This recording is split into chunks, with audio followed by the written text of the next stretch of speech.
All right, we're live and we're rolling. Welcome back to The Real Venture. If you're interested in new business trends, starting your own business, or learning from other successful entrepreneurs, then The Real Venture is for you. Welcome. I'm your host, Peyton Truitt, joined as always by my co-host, Luke.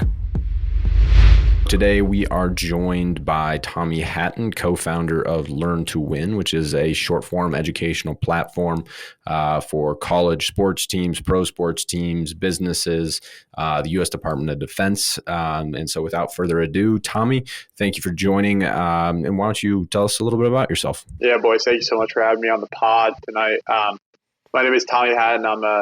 Some might call me an entrepreneur, but I am grew up in New Jersey, about 30, 45 minutes outside of New York City, and went down to Carolina to play football. And so, was a football player and athlete growing up, but have transitioned some of that journey into some entrepreneurial, really just one venture, Learn to Win, and helped start the company while I was in college after I just, stopped playing football. And so that characterizes my work, and then my kind of life and who I am. I'm 24, turning 25 on Friday, and I like to have fun and be with friends and work with good people and drive change in this world and do some cool stuff. So that's a little bit about me, kind of in the snippet.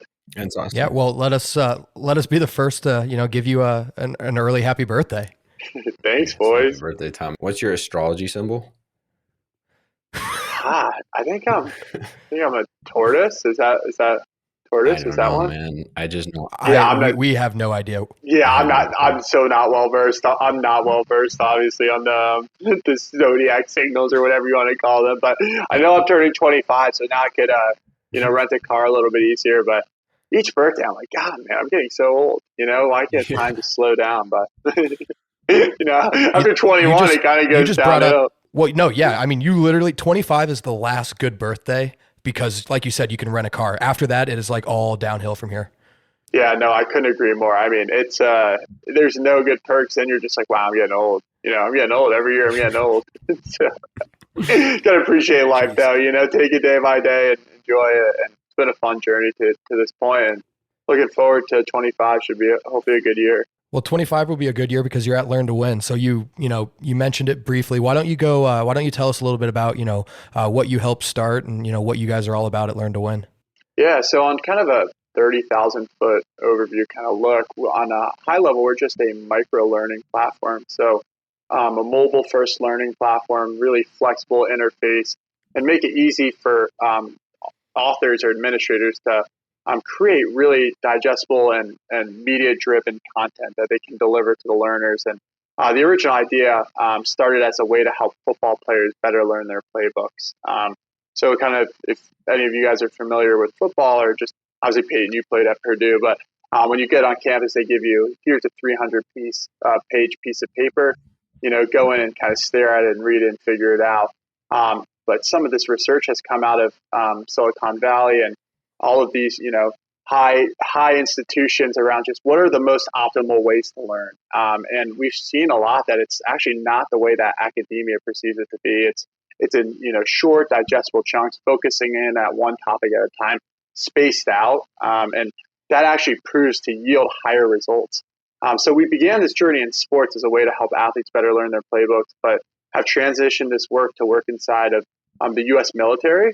And the business sector as well, and using the same technology, kind of this mobile first, easy to deliver information, and on the back end, provide admins, data and analytics around not only did reps or players go through and complete training, but what are the knowledge gaps and what are the places that your learners are having shortcomings. That way we can address them before they become catastrophic, whether that be deaths and within the U.S. military, lost business, or losing football games. So I try to hit high performance institutions where training really matters, and they need to train because it's the difference between them winning and losing. And we feel like we're a good tool to help organizations hit their learning goals and help them continue to get ahead. Yeah. Another question that I have kind of around that, and you touched on it briefly, is everybody has a different way that they learn. So how does your platform address and cater to, various people on the same team, but they learn in different ways? Yeah, so that's a great question. So, when we think about learning right now, because we were in college, and I wasn't the biggest fan of academia growing up. Not fan, but I would say I was an athlete, and that's really all I knew. But in the classroom, it's a lot of lectures, a lot of just free form. Go read this document, and that's just not, like I said, the most optimal way for people to learn. And we've known this, and some of this research has come out the past 10 years, and there's been a lot of companies like Coursera and Quizlet, and the list goes on and on, Kahoot, that are coming out and leveraging some of these technologies. But, kind of COVID expedited a lot of these trends. So really, our platform is based on a lot of Silicon Valley research about, how do you most optimally learn and teach? And we've built a platform around that. And the way we do it is through active learning, high structured, quick, interactive, engaging modules. And there's just stagnant statistics around how much it increases the learning in one-time learning settings over time, et cetera. And so this concept of micro-learning, it's not necessarily new, but it's not the easiest to deliver in some of these legacy systems. And we're trying to fill the gap as how do I deliver the information to my end users in the best way? And we try to provide that tool. And so you had mentioned, higher ed doesn't really do it like this. College doesn't work in these like kind of short modular chunks. How do you think your product could better help something like higher education, and translate some of the stuff you guys have been doing into that space? Yeah, that's a great question. So I think the thing with it's just all about stakes, right? So I think for academia, there's not really that high stakes, right? Teachers get tenured, professors get tenured, and there's not really this competition to want to change, right? Change is scary in every facet of life, right? No one really wants to change, but in athletics at major FBS school or at these businesses, if you're not doing something, your competitors are, and it really forces you to adapt really quickly. So from an academia standpoint, I think there's a lot of different use cases and a lot of different places that we could leverage our platform, whether that be, with a flipped classroom approach. So that's where you give folks, little bits of information prior to them getting to the classroom. That way, when they come in, they have a certain benchmark of information. You're not starting at square one. And then you can provide quantitative data and analytics around, okay, where are folks coming up short?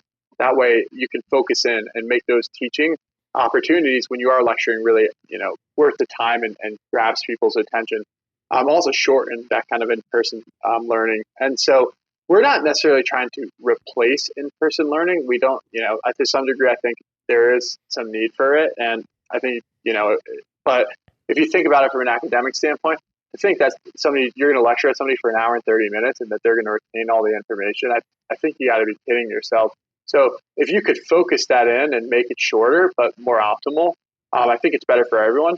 And then flipping that to business world and military. I mean, in-person training is expensive, right? Like you have to fly people. There's per diem. There's a lot of variables, and to not even they'll retain about 10% of the information that you actually teach them during that time. So we need this tool to get them up to a benchmark, reduce that initial cost, but then after the training or that event, how do we continue to distribute this information so the points that we talked about at these trainings stick, and there's something that they're going to be remembered, whether I'm a sales rep in the field and I get asked about an objection or whatever my field is per se, I'm able to excel. Awesome. That's makes a lot of sense. Thanks, Tommy. So, Tommy, why don't you take a moment to kind of walk us through a typical day in the life? What are you in charge? What are you owning at Learn to Win, and how are you bringing value to your business? Yeah. So today, like right now, I'm primarily focused on growing the business side of it. So, and when I say business, I see enterprise, commercial, whatever you want to classify it as. We call it business at Learn to Win. So we think there's a use case across a lot of different organizations, whether that's, Fortune 1000 or, mid-sized companies. There's training needs in every kind of business. So we think we could be pretty applicable. So that's where I'm plugged in right now and really focused in on there and sourcing. I'm a full kind of cycle rep per se. I'm on the front lines and, I have to find them, eat them, and kill them. And, it's fun. It's a fun challenge and it's a lot of work and we're building up the infrastructure internally, but over time, I think especially when we first started the business, you do everything, right? I'm, fire and rescue squad, right? When you're early tech, things are breaking down and you got to jump in and you got to make sure the clients are happy. So they want to keep using the tool. And so, fielding calls last year when I was in sports side to 3 a.m. on Saturdays and just absurd stuff, getting calls from Denzel Ward to help him, with, something with Learn to Win. So just absurd stories that, you kind of have to do. And, I think it's, analogy, right? And on defense, they say, make them play another down, make them play another down, make them play another down. Same thing in the startup world, right? Where it's like, survive another day, survive another day, survive another day, but excel obviously in those days so you can continue to progress it. And I think that's just, you'll have the highest highs and lowest lows, and you'll be pulled in a million directions in one day, right? But I think now as we've grown and brought senior management in, I've been able to kind of stay in my lane, and I think my skill or what I excel at is building relationships and, being a good promoter of the platform and showing businesses where there can be change and how those change will affect their bottom line or whatever their metric of success is, and how we can help them get there. So, it's been a fun journey in the last closing in on 3 years, and it still seems like we're in the early innings of it. So we'll see where I'm at in the next 3 months. Yeah, no, that sounds pretty crazy. So kind of taking it back though in your life a little bit, so just to give everybody listening some color as to who you are, what did you want to be when you were 12? Yeah. Wow. When I was 12, I always wanted to be in the NFL, growing up playing football, but I don't know, when I was 12, that was really a realistic dream. I was a chubby little kid, but definitely some sort of athlete. I grew up loving sports, and I was a Giants fan growing up. So I dreamed of, playing in the NFL, playing in college. I knew nothing about business or anything like that really until I got to college. So I was pretty bliss about how people made money and, what the business world was all about. Knew really high level, but do you think like your dream of playing in the NFL and kind of like the skills that you learned throughout that entire process leading up into college, do you think any of that has benefited you in the business world today? Yeah, 100%. I would say it's the only thing it's one of the reasons I'm standing here today. I think the sacrifice to play D1, especially, I felt like I was never the biggest, fastest, or strongest. I just worked hard at it, and I'm 6'1.5" and 285 pounds, so not a huge, not that tall, and I was overlooked pretty early in recruiting, and that kind of put a chip on my shoulder, and I was able to work hard and play in the Under Armour All-American game and play with some really good guys. And then I went to UNC, and I still had the same chip on my shoulder, and was forced to medically retire from football after starting as a redshirt freshman, being a freshman All-American, and having a pretty good year, and thought I was on pace to achieve that. So, it's taught me a lot of stuff. It's taught me how to grind, how to be consistent, because I think that's super important in the business world, but also how to deal with adversity, right? Because there's, whether it be on the field where you get beat or whether your career gets ended on, a snap hit and you're never going to play another down ever again. And, you could either have two choices, right? You could either sit there and, be in a bar drinking beers with your jacket on and talking about what you were when you were 20, or you could do something about it. And I think I made a conscious decision where I was like, I'm going to do something, and I'm going to take all this passion I have and put it towards whatever's next. And somehow it happened to be Learn to Win, and I'm here today. So, yeah, I would say it's been a major part of my identity and who I am. Man, that's I don't quite have a story like that, but that is, yeah, that's awesome that you've kind of went through all that and you're still able to apply it to everything that you're doing.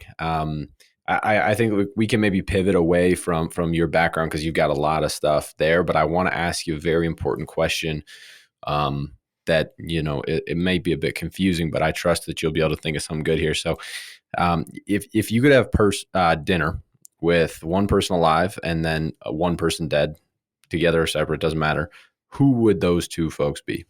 Wow, I wonder, this had to be Luke's question, but I think my Wait, first one is a little bit. You're pretty into Peyton's an intellectual too, but Luke, you're very intellectual. So it's a really thoughtful question. So I, Peyton, you're very give intellectual. it back.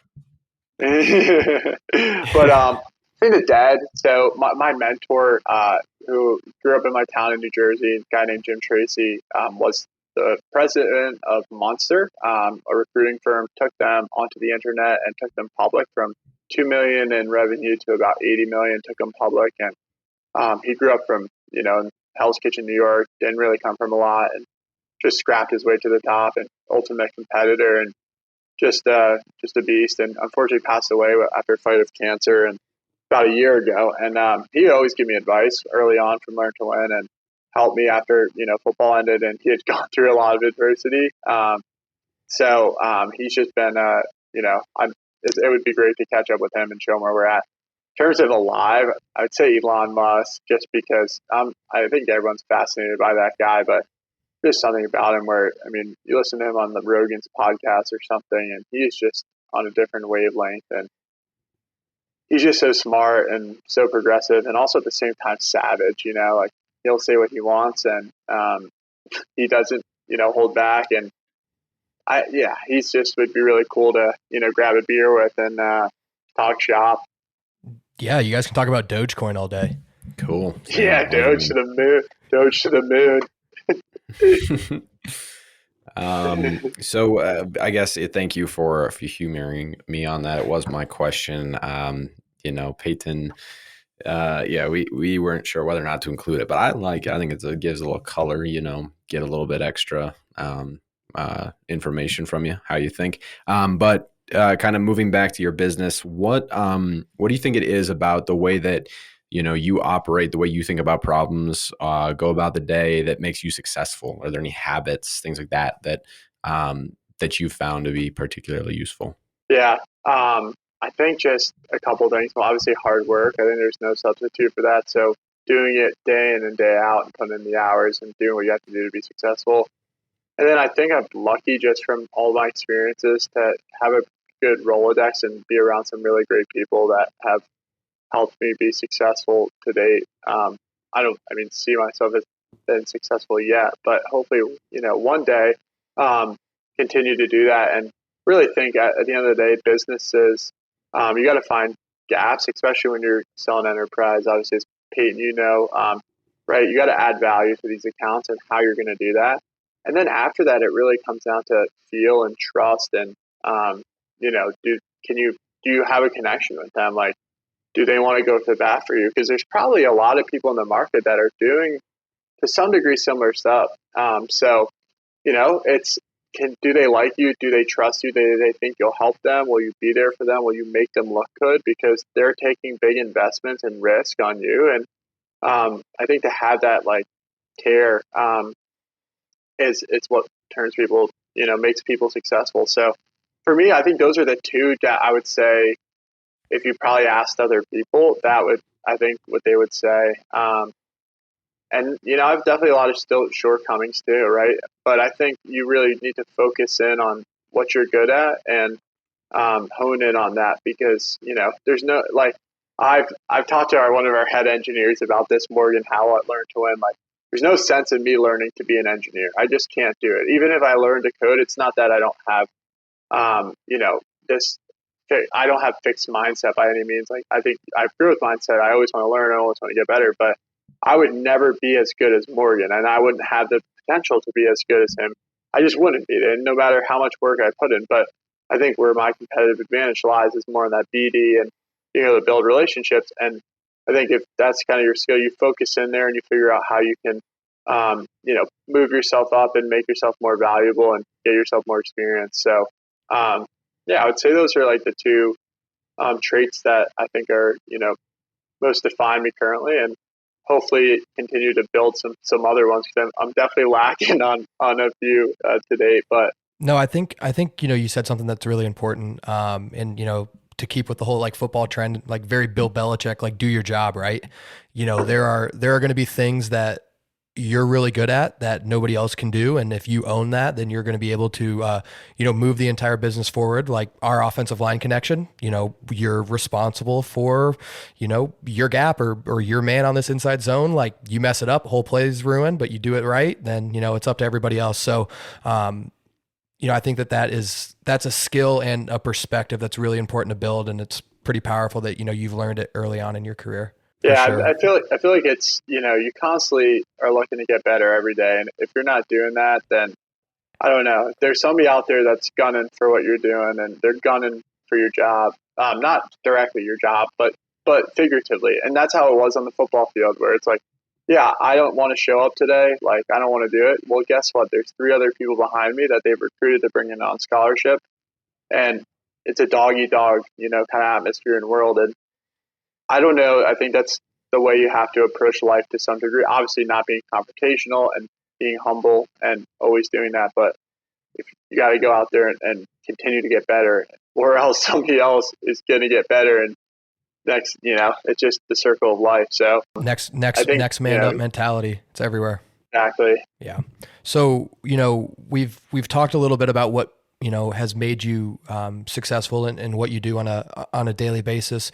But, do you have any failures or apparent failures that actually have led to, your success? You kind of touched on it a little bit with, transitioning from football into the business world. But do you have any other ones? Maybe a favorite failure, if you will?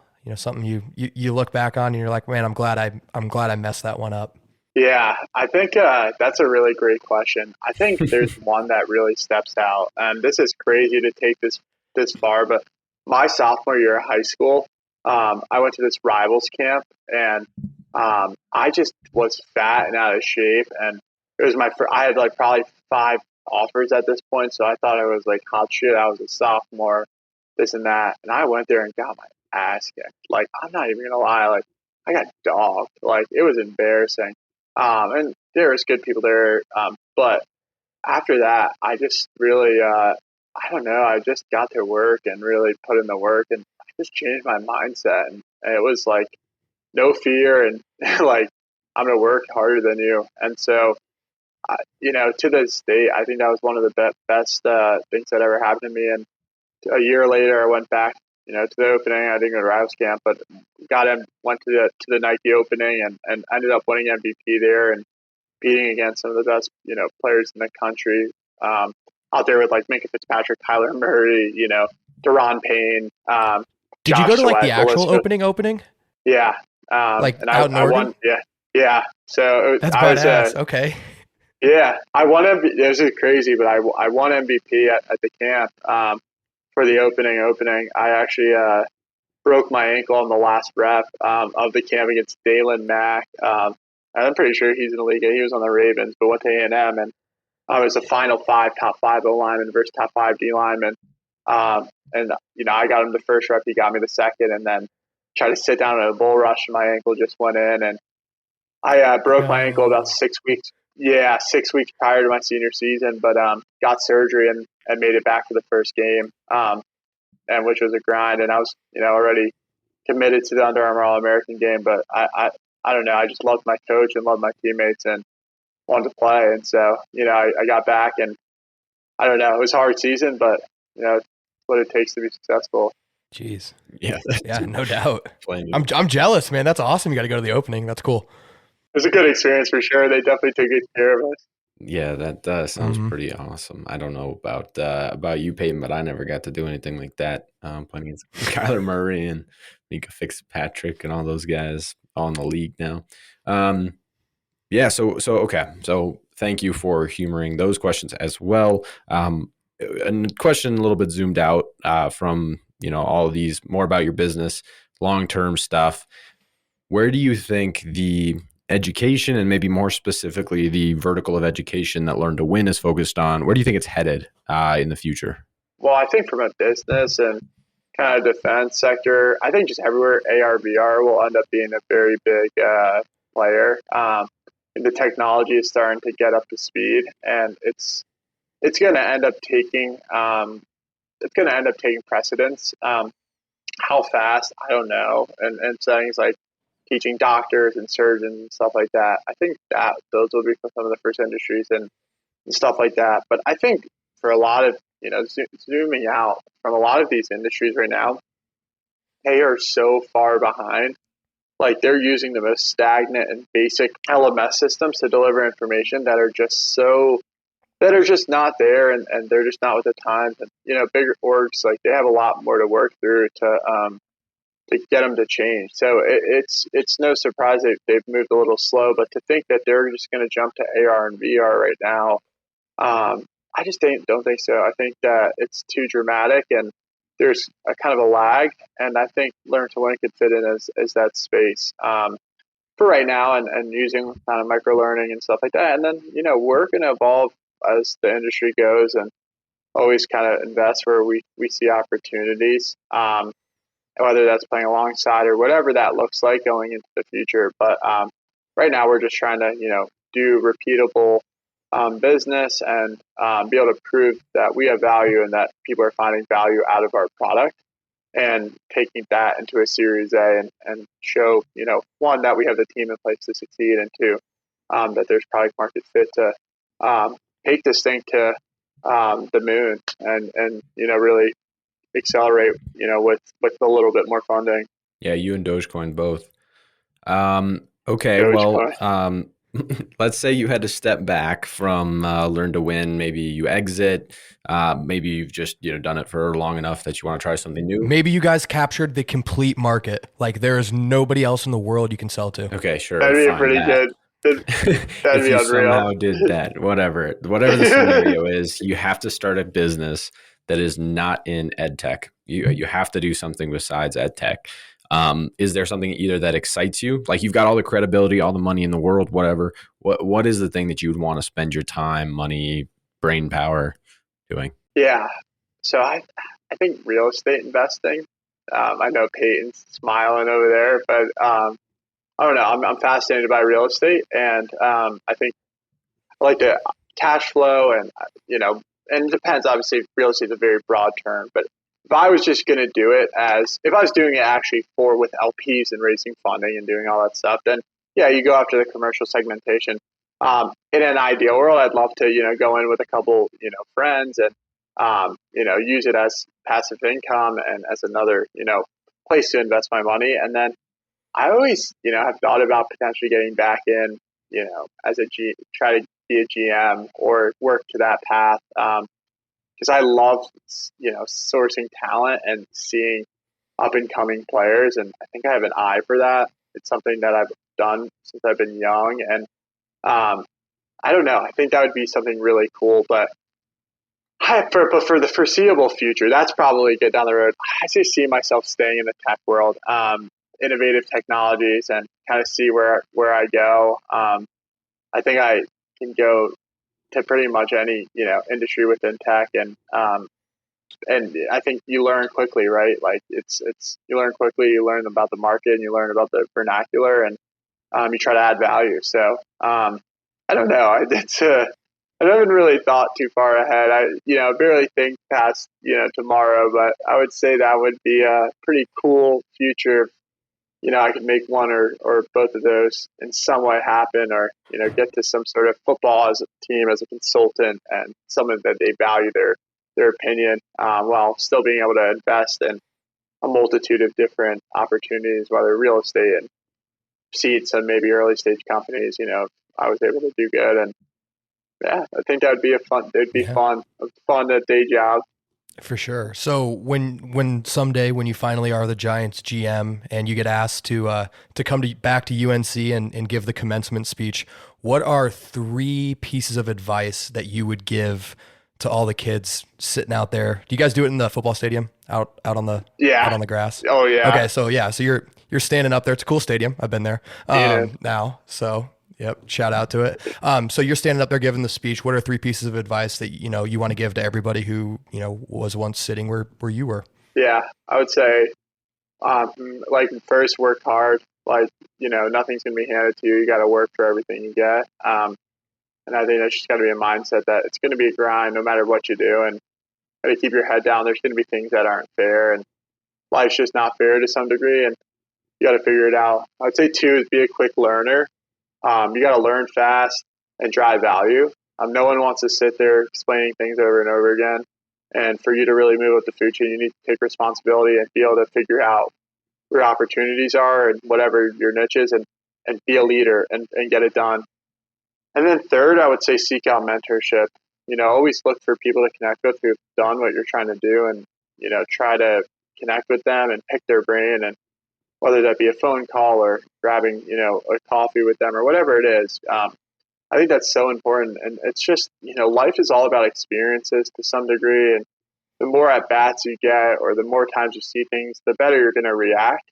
And one way to be able to cut down that time to get from 0 to 1, and to be able to simulate a lot of these situations and just how to handle yourself in different rooms, is to talk to people who've done it before and have failed and fell flat on their face, so you don't make the same mistakes. So I think that is so important, mentorship. And you can't be afraid to connect with people. You can't be afraid to put yourself out there. The worst thing that happens is they say no, or they don't answer, and you can't take it personally. And but more times than not, that if you are somebody who is a good person and gives back, and are looking for advice, people are willing to help you. And if they believe in you and they think that you could be a good fit for whatever you're looking for, they'll recommend you or they'll help you to some degree. So I think those are the 3 kind of things I would steer towards in the commencement year. I'd probably be sweating bullets because it's in May and around Mother's Day.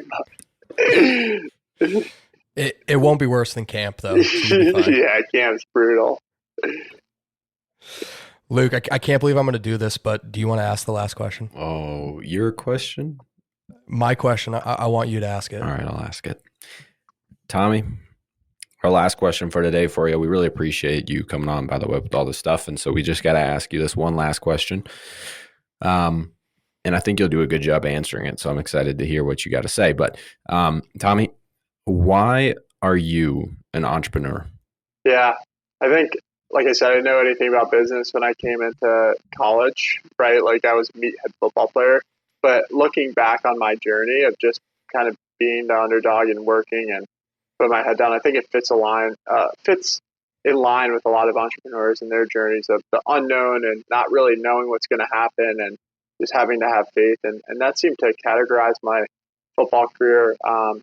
And I think now transitioning to business, it's the same grind of getting after it every day, putting in that work and sacrificing and, taking risks. Like, there's no way to know, no one has a crystal ball what's going to exactly happen, but, having faith and putting yourself in those positions. And I don't know, I think I love innovation, and I'm a pretty positive person, or, try to be, to some degree. Maybe if you catch me a little late, I can be moody, but no, but I try to be positive, and I want to be on the cutting edge and doing really cool things. So it's entrepreneur. I think people kind of look at it from the outside in and see some of these people who post on, Instagram all the time. And, I don't know, people just want to get there to the top and don't want to work.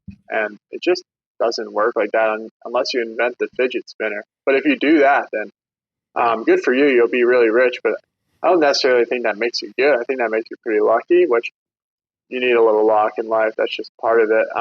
But I think to be able to weather the storm and do it over and over again, and then for some of these serial, founders who've done it 3, 4, 5, 6 times over and over again, that's like where I want to get to. Like, I want to do this, just keep doing it. It's just a fun journey. And, sometimes I probably wouldn't say it's a fun journey. Sometimes, it's hard, and it's a constant, struggle every day to grind and to find opportunities and cut your teeth. But I think at the end of the day, it is the most worth it thing. And I've enjoyed my journey so far to date. And hopefully this is just the beginning of the journey, and for me and for Learn to Win. And I'm looking forward to the next, couple months and some of the stuff that we have in store. Yeah, no doubt. I mean, Tommy, thank you as As always, this was a pleasure. I think that you have a really unique background that, not a lot of people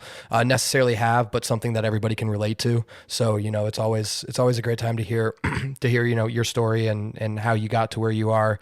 Before we let you go though, can you please plug where, all your socials, where can people find you? Where can people find out more about Learn to Win?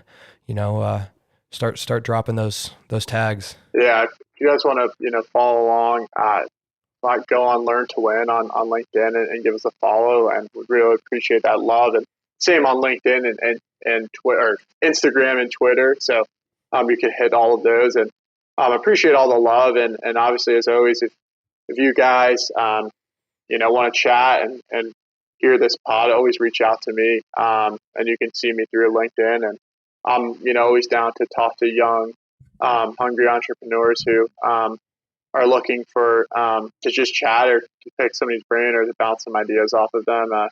That's what this is all about, and giving back. So I'm always willing to do it. So if you are listening and think this is cool and want to chat, then hit me up. I'd love to talk and see if we can connect. All right, Luke. What'd you think about our conversation with Tommy? Well, I mean, Tommy is an interesting dude. He's had a cool story.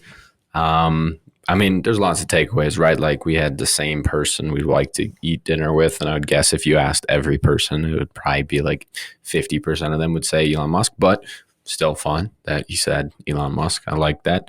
I don't know. I thought one of the coolest parts of that conversation was his, just talking kind of about his journey through football ranks, being able to compete at those crazy camps and, kind of having the struggles similar kind of to what you went through in terms of, getting injured and, he got just demolished at this camp, I guess, but getting injured and, kind of changing your trajectory there. And same with him, right? Knocked him off the football field, had to go into something different, and it ended up being business, which I thought was both a really cool story, and it makes a lot of sense.